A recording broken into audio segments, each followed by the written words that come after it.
Fiancé naiwan ng gift kay Edu. Edu, may bulong. Tara, alamin natin. Kamusta po mga kalingap? Muling nagbabalik ang inyong lingkod, mini vlog, naghahatid ng update tungkol sa mga kalingap. Kung bago ka pa lang sa aking channel, mag-subscribe na at huwag kalimutang mag-like para lagi kayong updated sa aking mga videos.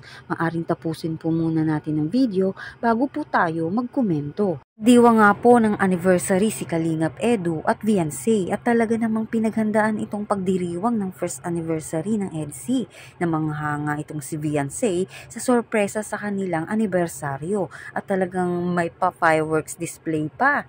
Nagkaroon din ng mga katanungan kung ano nga ba ang gusto ni Kalingap Edu kay Fiancé. Ayon nga kay Kalingap Edu, nagugustuhan nga niya kay Fiancé ang pagiging mabait at tahimik nito. At kay Fiancé naman, namimiss nga daw niya si Kalingap Edu sa pagiging makulit nito kapag hindi na sila magkasama. Ayon nga din kay Fiancé, nakakasama siya ni Kalingap Edu sa pag-scout. Dumalo din nga sa nasabing okasyon ang mga K-Angels at K-Boys. Di rin syempre mawawala ang mga magulang ni Fiancé at ang buong Kalingap sa anibersaryo ng EDC. Nagkaroon din nga po ng palaro at syempre salo-salong pagkain na pinaghandaan nga po ng mga kalingap. Andun din nga po syempre ang nag-scout kay Fiancé na si Dr. Love, sila Kuya Val at Kalingap Rob. Nagbigay din nga po ang mga Kalingap Angels na mga mensahe kina Kalingap Edu at Fiancé. Kinuwento nga din po ni Kalingap Rob na una di pa nga niya dati pinapansin ang love team nila Kalingap Edu hanggang nga daw sa dumating na dinalaw nila si Fiancé at binigyan ng groceries. At dun nga po nagtuloy-tuloy ang EDC hanggang sa mag-boom ito sa tulong po at suporta din ng mga magulang ni Fiancé at isa din talaga si Dr. Love sa di sumuko sa pag-scout kay Fiancé.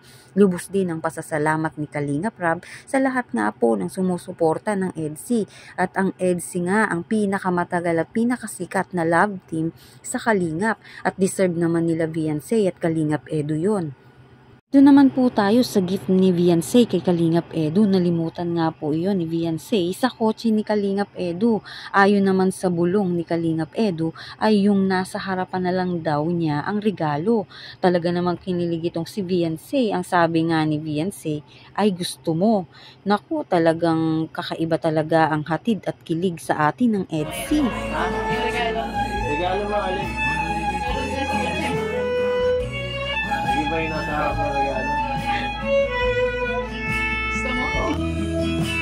Kakaiba talaga ang chemistry nito nila Kalingap Edu at Fiancé. Talagang mapapangiti ka na lang kasi kahit ikaw kinikilig, talagang bagay na bagay sila.